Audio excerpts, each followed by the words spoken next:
Hey, you have successfully moved on to step three. Step three is last time we were looking at resources and the resources that are available to you and how to access the school databases to do your actual research. Um, Today I'm going to answer two questions for step three, and that is, what is citation and how do I do it? And why do I do it, and how am I supposed to curate this text set? So these are two sets of questions that I want you to know going forward. And the first is citation.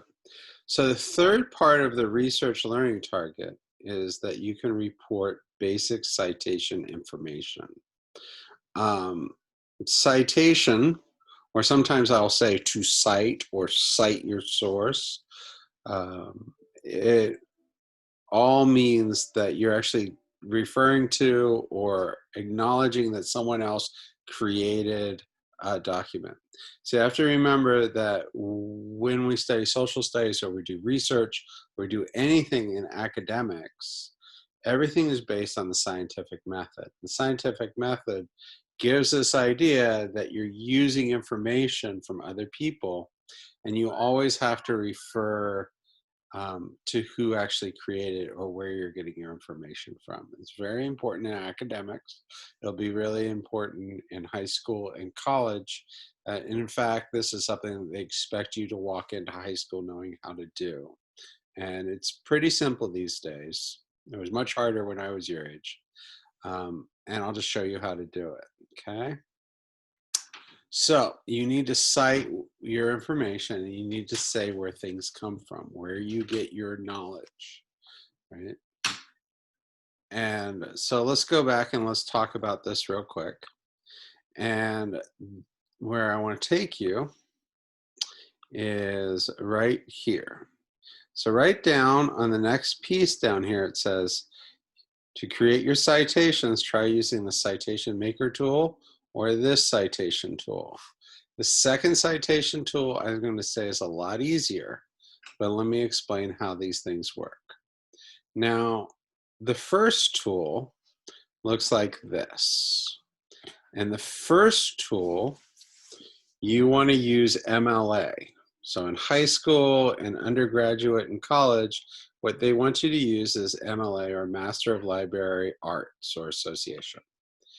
And you come in here like this, and we have the citation maker.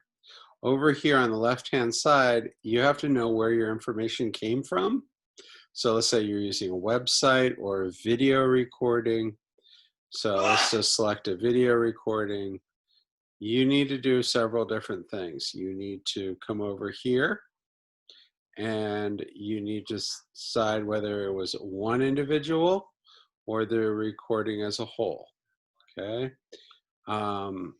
You're going to be able to go a TV show or an episode, because whatever you select, it just changes like the selections that are available. So this is all the citation here.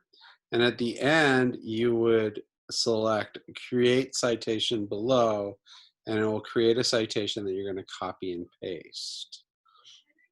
That's the hard way. Let me show you the easy way. There's two easier ways to do this, especially if you're going through and you're using the resources that I showed you earlier. One of the things that you can go, remember we looked at first factories, and if you look around these pages enough, more often than not, there'll be the word cite or citation or how to cite. And all you got to do is click this, brings you down into here. Over here it says MLA 8th edition. All you got to do is copy this text right here, and you're going to paste that in the citation column of your assignment. So that's pretty simple. If we come over here, right, this is the World Book, Student World Book. The same sort of principle applies, but here you come all the way down and it says how to cite this article. So here it's different. So we're just going to go ahead and select this. And if this was an article you use, you could just copy and paste. Okay. Now, if we come back all the way over to our assignment, one of the things that we had in here was history.com. Now, history.com is a private site, and we can go through, and they have a lot of great stuff in here. Here's one of my historical heroes, Grant. And there's a lot of pieces. It actually doubles as a TV show, but sometimes they come up with some pieces that are fairly interesting. So Mrs. Price and I decided to include it. But one of the problems with this History Channel, so I'm just going to type Industrial Revolution to go quickly.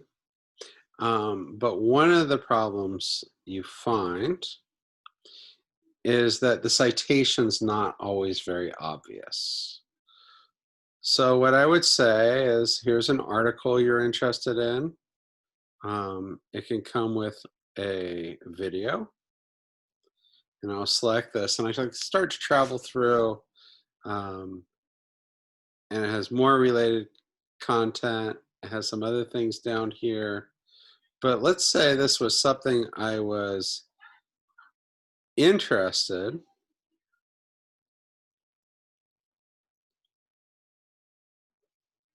in pursuing,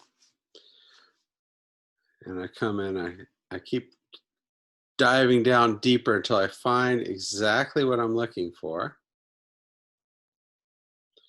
It's not the website I often use, but let's say, it's still working, but let's say this is what I wanted to use.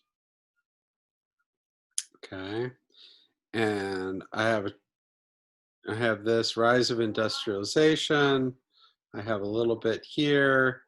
It's not a lot, but I wanted to highlight this. I can go copy, and I can go over to the second site that I showed you. And this one is Citation Machine. And let's say I just pasted the video in here. I can hit search, and it's going to do its best to try to dig up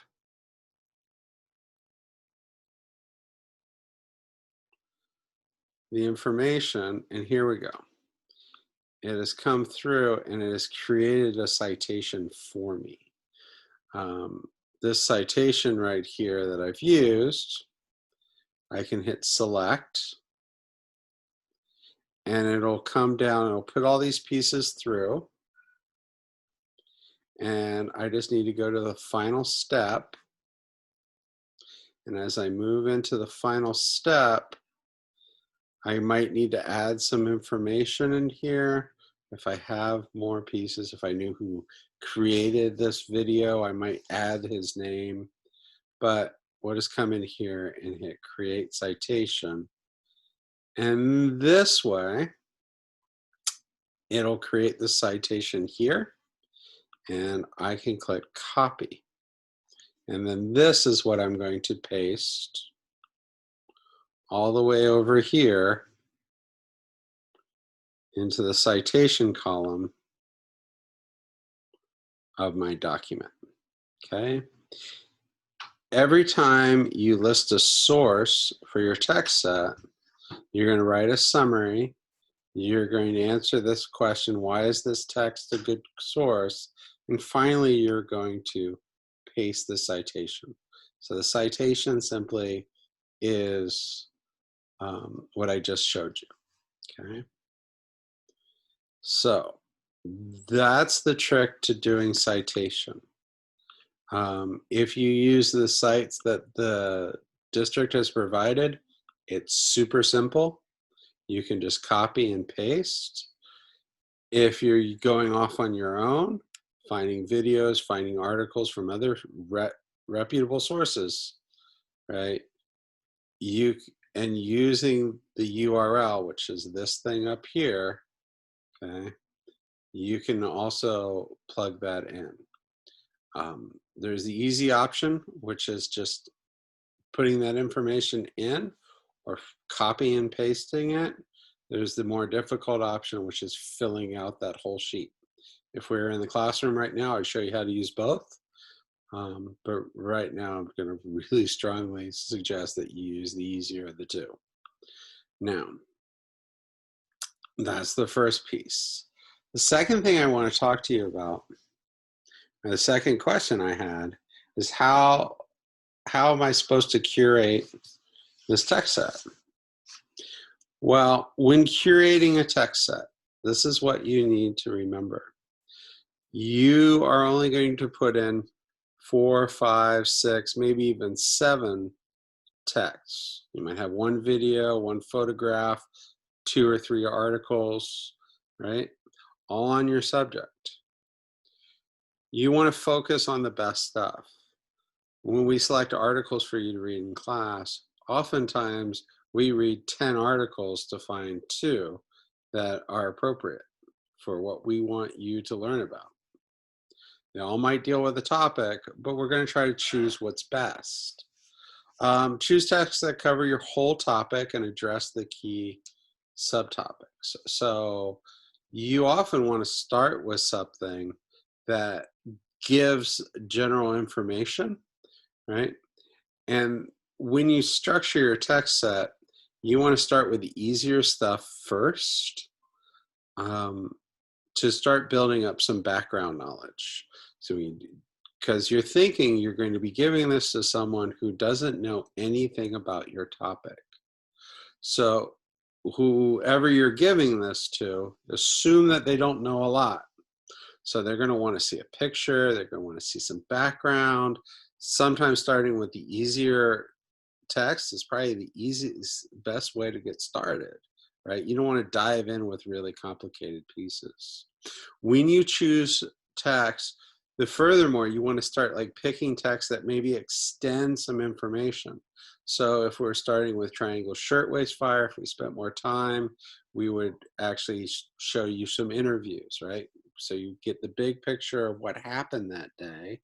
You get a big picture about maybe fashion at the time, or textile mills, or immigration. And then we start picking out, maybe give you an interview with one of the people, or start talking about the laws. So you start with the big picture, and then you get more and more focused in your research. It's okay to give information that contradicts and says something different, right? You can have 2 pieces of information that disagree with each other. That's okay.